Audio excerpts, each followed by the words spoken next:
Hello everyone. I know that this is not my usual time, but I was making these projects and thought I might as well make them with you and let you see how it comes about. So I don't know if you've noticed these little treat holders here in the mini catalog. So the mini catalog is this one with that cover, and they're found on page 39. And I just thought these were oh so cute. And I'm getting ready to do a whole bunch of Christmas classes, and so I thought these would be perfect to have as a little treat at each person's place as they're coming. So let's see how they're made, and they're really easy. You're going to just love them. They use the Sparkling Snowflakes bundle.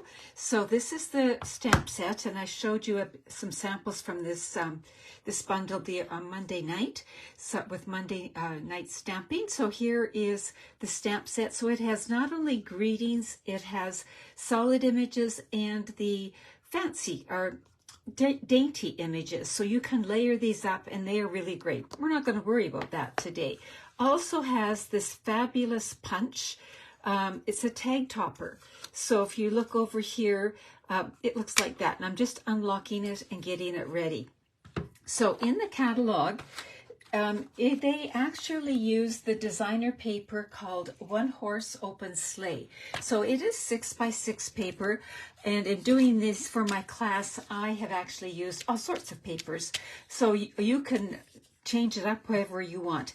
As always, before I start using my papers, I work with some scrap paper first. And so I found that 2x6 before punching works perfectly, which is great for 6x6 paper, and 2 inches is as large as you can fit into the tag topper punch. So, and if you do 2 inches, you get 3 out of a 6x6 piece of cards, of a piece of designer paper. This is, I'm going just inside the 2, so I'm cutting just a hair off of there. There we go. So we've got all 3. Now, when I was making them for the class, because this is designer paper, I actually punched 2 at once. I'm going to give it a try and punch 3 at once. So you're going to see how the trough here, it fits, 2 inches fits perfectly. Now you can go narrower, and I will in another video show what to do with that. But that's how it goes, and it's often good just to take a look-see at the back. But here, I'm going to put it in, and well, 3 is likely max. That was taking a little effort. 2 wasn't too bad. But there we go. So we've stamped or punched, pardon me. I've got stamping on the brain. And we've got 3 of them done and punched, just like that. So now what we're going to do, if you notice, remember from the picture, they were stamped. So that is actually white embossing, white heat embossing. So I experimented a little. Yes, I've got a few made already. So I guess I could have got a clean sheet of paper. Oh well, I'll turn it this way. It's not quite so messy. So I'm going to bring in my Embossing Additions toolkit because this is going to be key. So this is called an embossing buddy, and it truly is your buddy. You're going to just swish it, maybe tap it over the area you're going to emboss. And then when you stamp and put the embossing powder on, it's only going to stick to the area that you want it to stick. So I'm bringing in this solid image. It is actually, of the solid images, it's the middle one. And I'm bringing in Versamark ink. Versamark ink is a clear watermark ink, and it's really sticky. So I'm inking up my stamp, and I often like to ink my stamps upside down, just like that. And I know from experience, if this little point here is almost touching this little, I don't know if you can see, that little punched out dot there, I should get it just about right. So I'm centering it, doing that, giving the ink a minute to transfer, and then I'm also looking on my computer to see if I'm actually there. I am, and I see a few of you watching, so be sure to say hi here, because I'm so thrilled you found me, spur of the moment like this. Now I'm going to bring in my white Stamp and Emboss powder. It comes in the Basics collection, and just sprinkle the powder on it, and just like that, you can see that it sticks only where I stamped, but it would just fall off right now. Our next step is to heat it up. So I'm going to bring in my heat tool and make a bunch of noise. I'm going to let it heat up just a minute. And we will go like this. And you could admire the punched out shape. Isn't it gorgeous? And you can use the negative as well. I'll show you that again in another one. My focus right now is just to show you these treat holders and make this a quick and easy little visit. So now we've got it embossed just like that. And I am going to bring in some Ghirardelli chocolate. You can bring in pretty much anything you want. You can just wrap it around. But before you do, I always like to soften the fibers just a little bit, just gently, just so that they have a bit of curve to them like that. And let's just give it a little test. Look at that. It's going to wrap around perfectly, and then that pretty paper is going to stick out the sides. Now, because I've made a few of these, I already know that I can do the next part without the chocolate in there, which it makes it just a little bit easier. So I'm going to bring in some twine to fasten it together. Now, in the sample, in the catalog, they used the, whoops, the wrong package. They use the jute trim. So this here, and they use this color, which would work perfectly.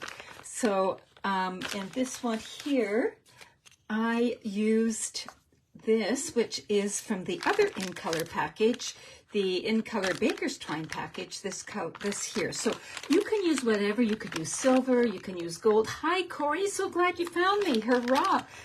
How is it in Colorado? It is beautiful and sunny here, but very windy. So just got back from a walk and I'm looking a little disheveled, if you want to know the truth. So consequently, I didn't show my face.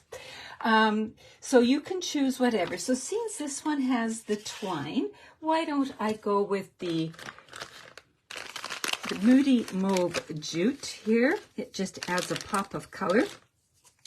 And what I decided to do is I wanted to feed it through these two little holes.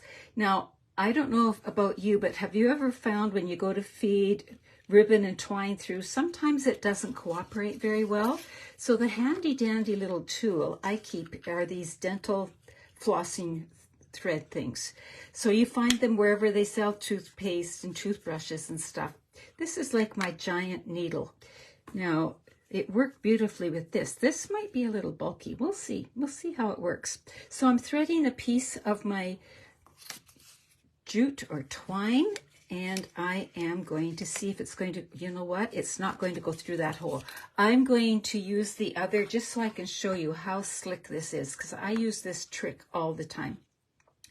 So, and I didn't want to risk tearing it. So I've got my openings matched up.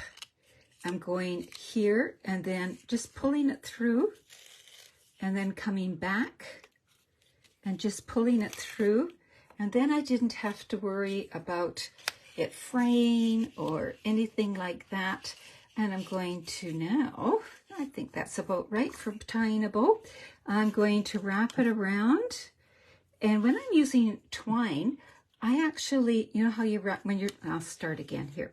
When you're tying shoes, your laces on your shoes, you wrap it around once. But sometimes it slips. So what I like to do, a friend taught me this, wrap it around again. So just do that twice and it holds it secure. Look at that, it doesn't give. So you know how it is. You always wish you had an extra pair of hands when you're tying something like this. There's a little trick for when you've got twine. So then I'm going to just do my loops like that. And we have our little bow. Now we can adjust the loops in the bow by hanging onto the center and pulling them till we're happy with where they're at. So just like that, we have our little treat holder. Now the one in the catalog also had a little tag on it. And here we go. We can just slide whatever we want in there, and it's going to look like that. So let's see.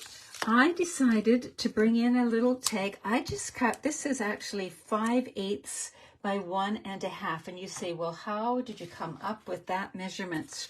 I looked at the For You, which is also from that stamp set, and I just figured out what size paper would fit that sentiment and just cut it to fit.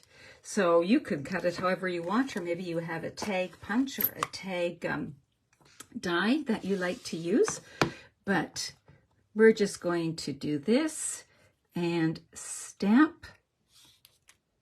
There we go, just like that. And we could leave it like that, or we could bring in one of the lacier snowflakes. This one is the smallest one, and I'm going to bring in just a bit of Lost Lagoon because it seems to go with this, and you know, the designer paper uses it, and they are artists, so I will go with them. I'm stamping it off once so it's a little more gentle, and I'm just stamping a bit in the background like that. And I'll close this up. So now we've got this. How are we going to attach it to here? I'm just going to bring in a glue dot and stick it down. Move this out of the way, just like that. And whoops, I just untied my bow. There we go. It won't take long to tie that back up. Give it a little adjustment.